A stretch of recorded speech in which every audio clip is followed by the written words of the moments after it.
will go with the conspiracy theory. You see it all the time.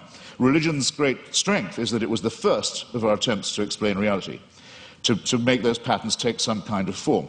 It deserves credit. It was our first attempt at astronomy, our first attempt at cosmology, in some ways our first attempt at medicine, our first attempt at literature, our first attempt at philosophy.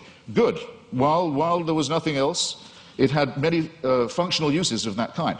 Never mind that they didn't know that germs cause disease. Maybe evil spirits cause disease. Maybe disease is a punishment. Never mind that they believed in astrology rather than astronomy. Even Thomas Aquinas believed in astrology. Never mind that they believed in devils. Never mind that things like volcanic eruptions, earthquakes, tidal waves were thought of as punishments, not as natural occurrences on the cooling crust of a planet.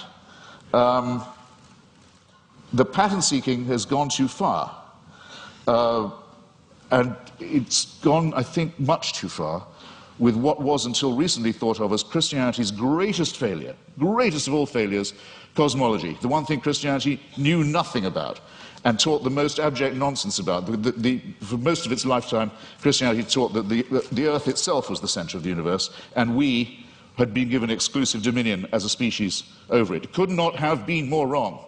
How are we going to square the new cosmology, the fantastic new discoveries in physics, with the old dogmas? Well, one is the idea of this fine-tuning, about which I've only left myself 3.5 minutes. I'll have to refer some of this to later in the discussion.